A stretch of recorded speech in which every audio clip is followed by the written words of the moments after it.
सुनाता तुमको नई दास्तां, आए कन्हैया जिसके लिए कोट पैंट में, आए कन्हैया जिसके लिए कोट पैंट में। कोट पैंट में ठाकुर जी आए। मोबाइल था, गाड़ी थी बलिनो, ओहो काला चश्मा। हम आपको कहते हैं हर देश काल में भगवान आते हैं, है? उसमें हमने कविता के प्रारंभ में कई भक्तों के उदाहरण दिए। एक पंक्ति आती ना, वो तूने मूर्ति कहा मैं भी मूर्तिमान था। हम भगवान को मूर्ति कहते तो भगवान का हाथ कैसे रहता? देखिए आप बताइए, ये मुद्रा देखिए, इसका मतलब तथास्तु। भगवान कुछ नहीं होता, हम नहीं मानते तो भगवान ऐसे रहते तथास्तु। अरे मूर्ति में भगवान होते हैं, वो मूर्ति नहीं स्वयं भगवान है। भगवान कहते तथास्तु बेटे। कोई कहते मूर्ति तोड़ूंगा भगवे, अल्लाह को प्रसन्न करूंगा। हम बुत शिकन हैं, हम बुतों को तोड़ते हैं, तुम बुत परस्त हो। भगवान कैसे रहते हैं? तथास्तु। जानते हैं एक ही समय ईश्वर विरुद्धाभासी गुणों को धारण करते हैं। तो हम क्या कहते हैं? तूने मूर्ति कहा मैं मूर्तिमान था, तूने पत्थर कहा मैं भी पाषाण था, तूने पत्थर कहा मैं भी पाषाण था। ये तो तेरे ही विश्वास की बात है, ये तो तेरे ही विश्वास की बात है। धन्ना जाट बुलाया मैं झट आ गया, धन्ना जाट बुलाया मैं झट आ गया। प्यार तो प्यार है, सीधी सी बात है, प्यार तो प्यार है, सीधी सी बात है। प्रेम कब पूछता है कि क्या जात है, प्रेम कब पूछता है कि क्या जात है, प्रेम कब पूछता है कि क्या जात है। चाहे हिंदू हो चाहे कोई मुसलमान, मुझको रस खान सलवार पहना गया, मुझको रस खान सलवार पहना गया। नुख्ताची शंकावादी को मैं ना मिला, नुख्ताची शंकावादी को मैं ना मिला। मुझको तो शबरी का भोलापन भा गया, मुझको तो शबरी का भोलापन भा गया। तो आप समझिए बात बड़ी सुंदर है। तो जो भजते मुझे भाव से मैं उनका ही हो जाता है। आप जानते हैं बड़ी सुंदर आज के इस काल में भी इतनी असंख्य घटनाएं घटी है। पूज्य प्राची जी का चरित्र हमने बड़े निकटता से देखा। एक बहुत उच्च कोटि की परम भक्ता, उनसे भी हमारा बड़ा स्नेह का संबंध है। आयु 90 के आसपास होने वाली है। अपने जीवन में भगवत साक्षात्कार किया ही नहीं, सभी संतों में उनका बड़ा आदर का स्थान है। पर महापुरुष अपने अनुभवों को कहना नहीं चाहते। आकाश उसे पुष्प बरसा करते थे, स्वयं भगवान संग रहा करते थे। हमारे उन विभूतियों के साथ में रहने का, वार्ता का, बड़ी सुगोप्य वार्ता का सुअवसर मिला। उनके मुख से कही वाणियां भी हमने रिकॉर्ड करके रखी है, उन्हीं की वार्ताओं को। हम आपको क्या कहें? जो आदमी जहां होता है, जो जिसका स्टैंडर्ड होता है, जैसे अफ्रीका के जंगलों में किसी को भेज दिया जाए जिन्होंने बिजली का बल्ब भी ना देखा हो, तो जब कोई मोबाइल से बात करेगा उनके सामने तो कहेंगे गंवार कहीं का। वो जंगली बोलेंगे गंवार कहीं का, इतनी उम्र हो गई अभी भी खिलौनों से खेलता है, खिलौनों से बात करता है। उस जंगली को ये नहीं पता ये खिलौना नहीं है, ये सेल फोन है और ये अमेरिका में बात कर रहा है। जब महात्मा भगवान से प्यार करते, उनसे बात करते, तो हम सोचते हैं इनके दिमाग में कुछ रोग हो गया। डॉक्टर महेंद्रनाथ सरकार रामकृष्ण परमहंस देव का इलाज करने पहुंचे। कहने लगे काली मठ के दक्षिणेश्वर काली के पागल पुजारी, लोग कहने लगे ये पागल पुजारी मूर्ति के सामने रोता है, हंसता है, बोलता है। तो डॉक्टर महेंद्रनाथ सरकार ने कहा मैं इनका इलाज करूंगा। इनके दिमाग में वायु चली गई है, हेलुसिनेशन की प्रॉब्लम हो गई है। This is due to chemical imbalance. इनके दिमाग में केमिकल इम्बैलेंस हो गया, जिसे आज की भाषा में केमिकल लोचा कहते हैं। अगर इनके दिमाग में हो गया, अच्छा ठीक है। तो डॉक्टर महेंद्रनाथ सरकार गए उनको एग्जामिन करने, उनको देखने। तो टेस्ट करने लगे। तो रामकृष्ण परमहंस देव ने माँ जगदम्बा से पूछा, माँ ये लोग मुझे पागल समझते हैं, तुम मुझे दिखती हो पर तुम इनको नहीं दिखती, ये तुम्हें नहीं देख पाते, तो ये मुझे कहते मैं पागल हूँ। तो माँ क्या मैं सच में पागल हूँ? क्या तुम्हारा रामकृष्ण, तुम्हारा गदाधर, तुम्हारा ये बालक, तुम्हारा ये शिशु बावला है, पागल है? मेरे दिमाग का कोई रोग है जिससे तुम मुझे दिखती हो? तो माँ ने कहा नहीं बेटे, नहीं वत्स, तुम बिल्कुल पागल नहीं हो, तुम बहुत सयाने हो। तो उन्होंने कहा माँ तो फिर ये पागल है? माँ ने कहा नहीं, ये भी अपने आप में बहुत सयाने हैं। हाँ, इन्हें जो दिख रहा है ये उसी को रो रहे हैं कि यही देखो ये है। बताओ भगवान है तो दिखाओ कहाँ है? जैसे हिरण्यकश्यप को दिखाओ दिखाओ, भगवान लाओ। अरे कमाल की बात है। तो रामकृष्ण देव ने कहा माँ अगर वास्तव में तुम हो और मैं तुम्हें देख पा रहा हूं और ये तुम्हें नहीं देख पा रहे, और तुम मेरे दिमाग का भ्रम नहीं हो, तो तुम इन्हें नहीं दिख सकती। अगर तुम कहोगी ये दिव्य चक्षुओं के योग्य नहीं, मेरे दर्शन के योग्य नहीं, तो कुछ ऐसा कर दो जिससे इनको लगे कि मुझे मानसिक कोई दिक्कत नहीं है और इनका भी आप में थोड़ा विश्वास दृढ़ हो जाए। तो माँ ने कहा अच्छा मैं ऐसा क्या करूं? तो उन्होंने कहा ये नहबत का पत्थर है, ये 1 मन का है, 40 किलो का। अगर ये 40 किलो का पत्थर अपने आप हवा में ऊपर नीचे ऐसे कूदने लगे, उछलने लगे, हवा में उठ जाए, तो मैं कहूँगा देखो मेरी माँ ने किया। तो गंगा तट पे दक्षिणेश्वर का मंदिर है, बेलूर, क्या बोलते हैं उसे, बेलूर से आगे है ना, बेलूर दक्षिणेश्वर है वो दक्षिणेश्वर का बेलूर मठ विवेकानंद जी वाला होगा। हाँ, तो दक्षिणेश्वर में तो उन्होंने कहा कि ये गंगा किनारे उनका आश्रम, तो अगर ये पत्थर उछलने लगे तो मैं कह दूंगा देखो मेरी माँ ने किया। तो माँ ने कहा अरे इतनी सी बात, ये गंगा जी के जितने सारे पत्थर हैं सारे उछलने लगे। डॉक्टर महेंद्रनाथ सरकार ने तभी एक चमत्कार देखा, अपनी बायोग्राफी में लिखा, अचानक ही उन्होंने कहा कि जरा ये पत्थर, मेरी माँ ऐसी कृपा करो कि ये पत्थर कूदने लगे। तो मेंढकों की तरह बड़े छोटे बड़ी बड़ी चट्टानें उसी समय वहां लगभग 5 से 10 मिनट तक ऐसे कूदते रहे पत्थर, और वहां देखने वाले सब चमत्कार देख के सन्न रह गए। जो उनके दिमाग को एग्जामिन करने आए थे, देखने आए थे, उन्होंने लिखा कि आज से मुझे अपने दिमाग के इलाज की जरूरत है जो मैं आपसे करवाऊंगा। हमें लगता है महात्माओं का दिमाग खराब हो गया, भगवान भगवान करते रहते हैं। संसार के लोगों की भी है, बड़ी दुख की बात है, उनको क्या ही कहें। श्री अमोघ लीला जी एक बार वो जा रहे थे, उन अपना वाक्य सुनाते हैं, बड़ा सुंदर, उन्होंने बड़ा अच्छा उत्तर दिया। प्लेन में जा रहे थे तो एक रैशनलिस्ट सज्जन मिल गए, बुद्धि का जिनके पास में और बहुत ज़्यादा होती है, तो वो खदबदाती रहती है, ऐसी बुद्धि।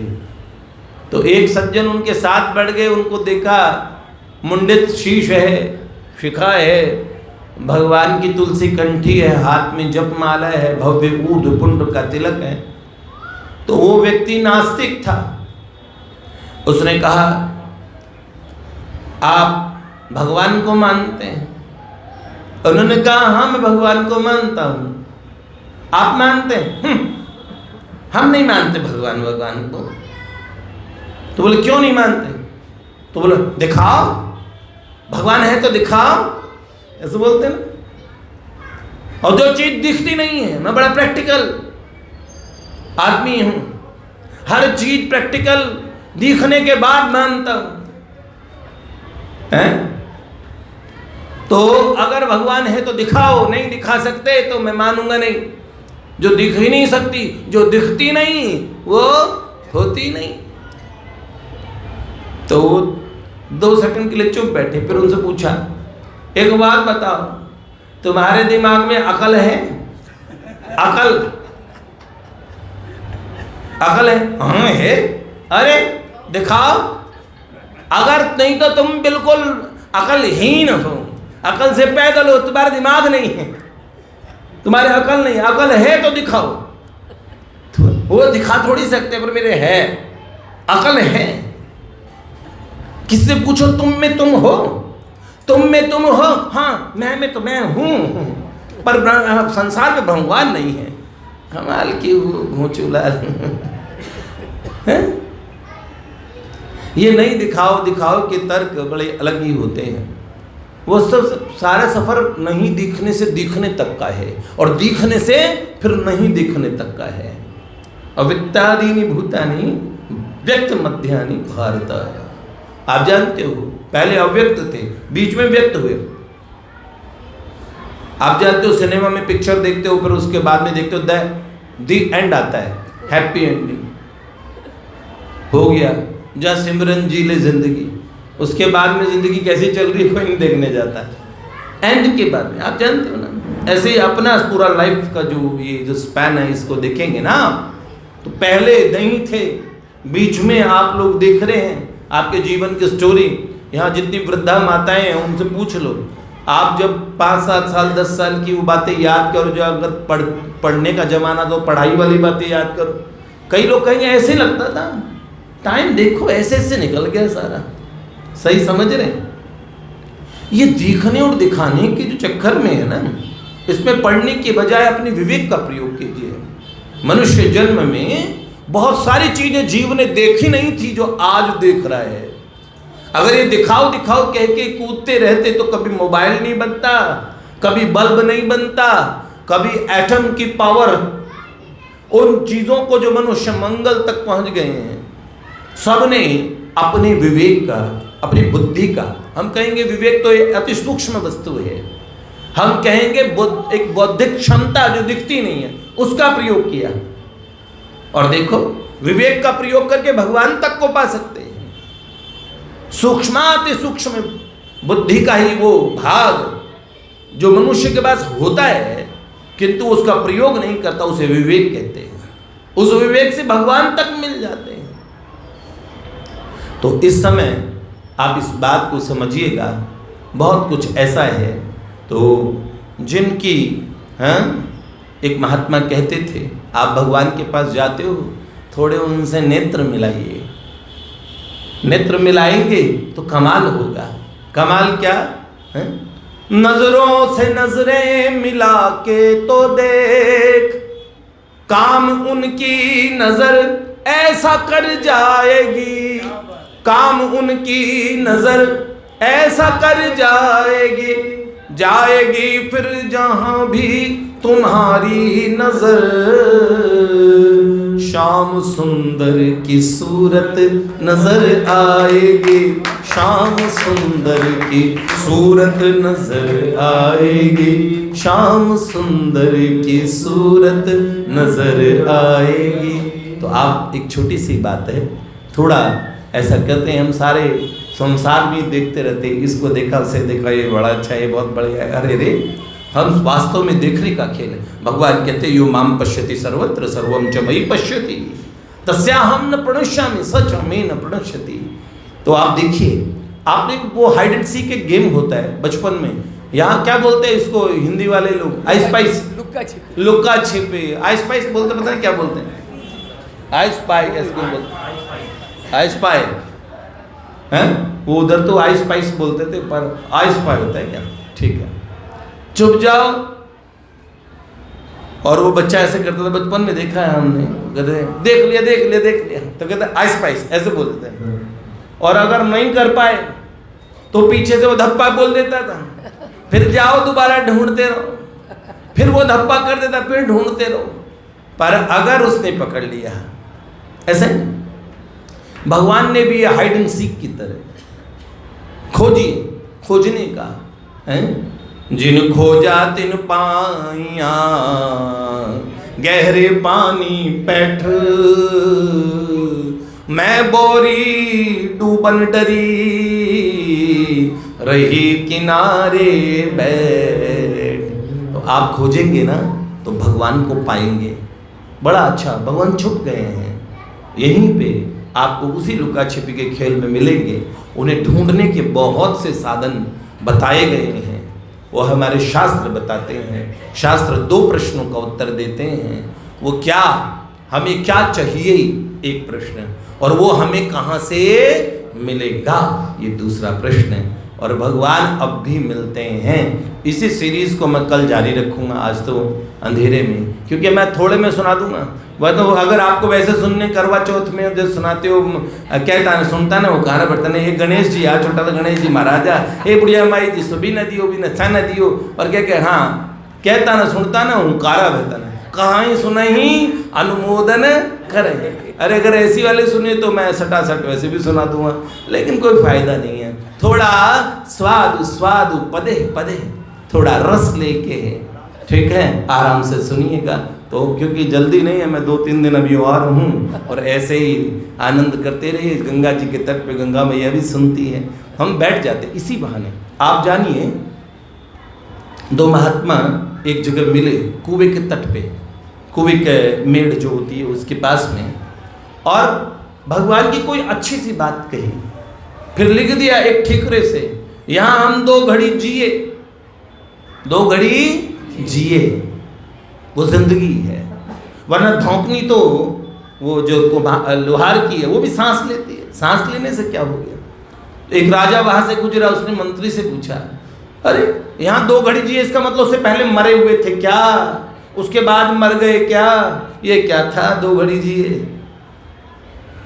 तो बोला, महाराज यहाँ किसी व्यक्ति ने ऐसा कोई सत्कर्म किया है जो जीवन धारण करने वाला करे तभी उसका जीवन माना जाता है, नहीं तो जिंदगी जिंदगी नहीं है। वो एक सेठ की बहू थी, वो बड़ी उदार थी, और सेठ बड़ा कंजूस था। तो कुछ ना संतों को पूछता, ना भक्तों को, न किसी के।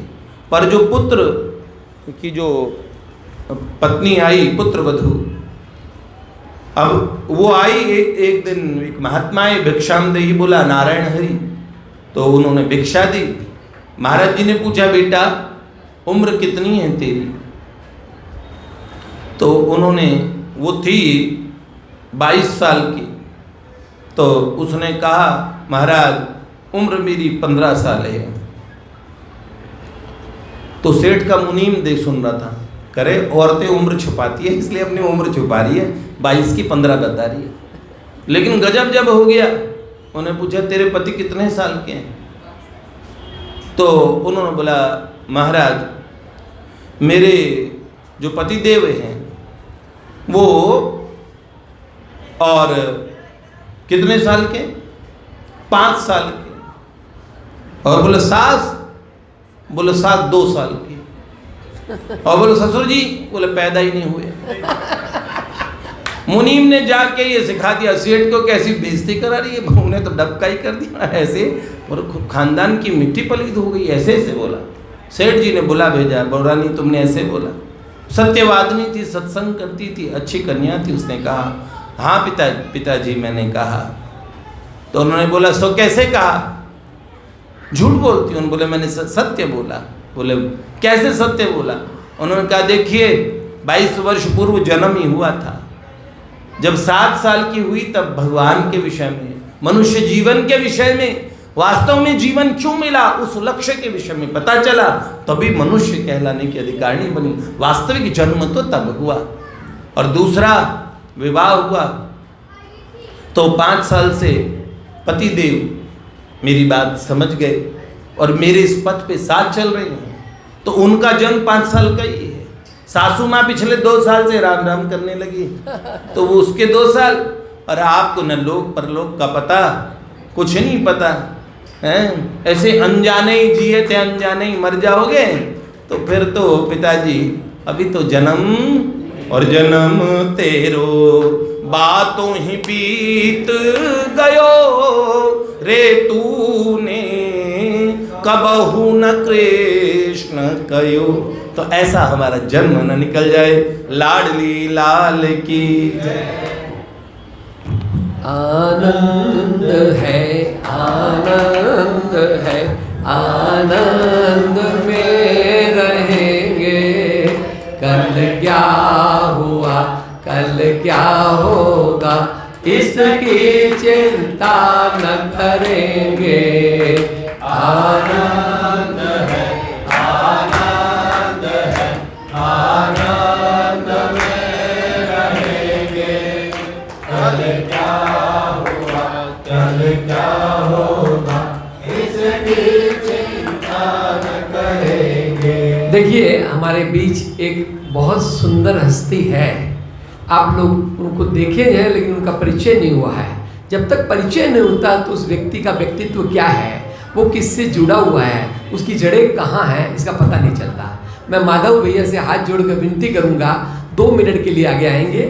और कल जा रहे हैं, इसलिए जाते जाते हम कुछ लेना चाहते हैं सेठ जी की, स्वामी जी की, घनश्याम जी जालान, हमारे घनश्याम जी जालान जो सेठ जी के संग रहा करते थे, उनके राइट हैंड कहे जाते हैं। ऊपर भैया, भैया ऊपर एक बार देखेंगे सब। जरा सी बात सुनना चाहते हैं, ऐसे जाने नहीं देंगे।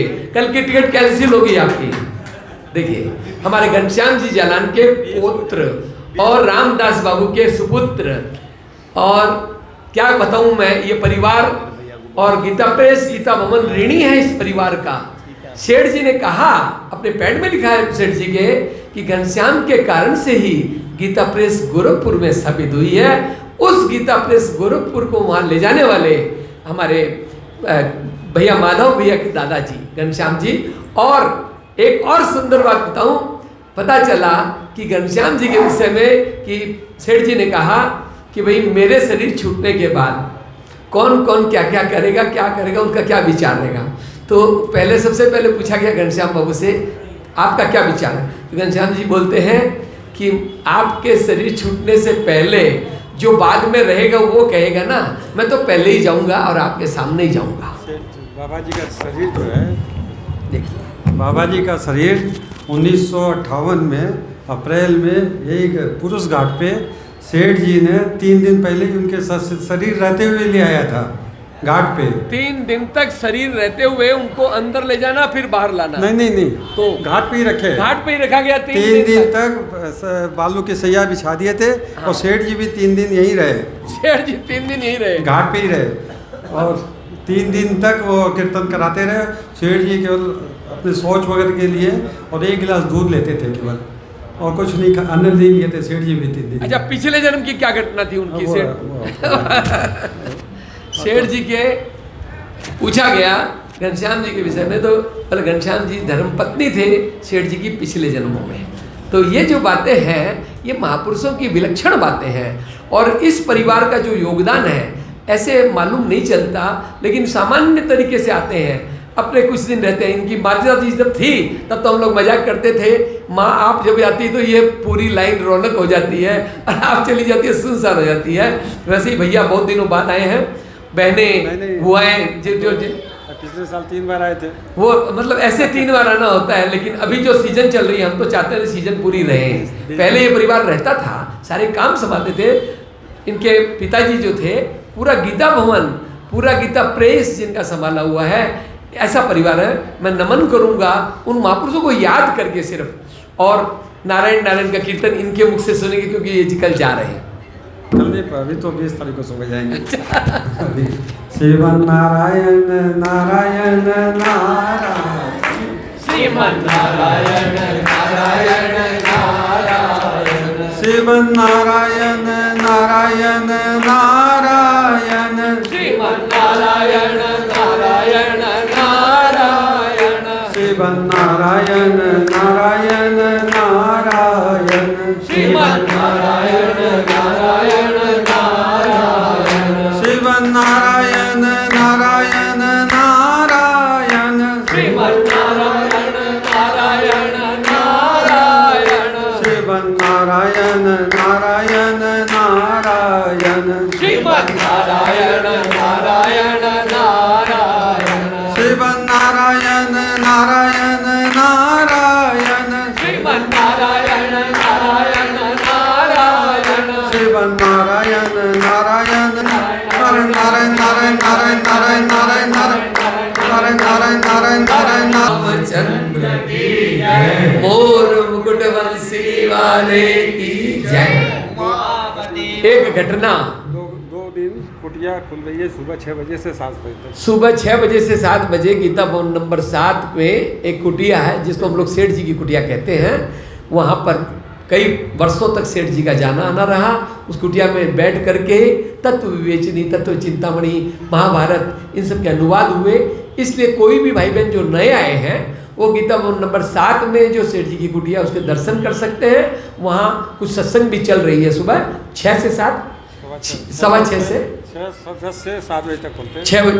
6 बजे पहुँच जाएँ, 6 से 7 1 घंटे का वहाँ पर आपको मौका मिलेगा। राम।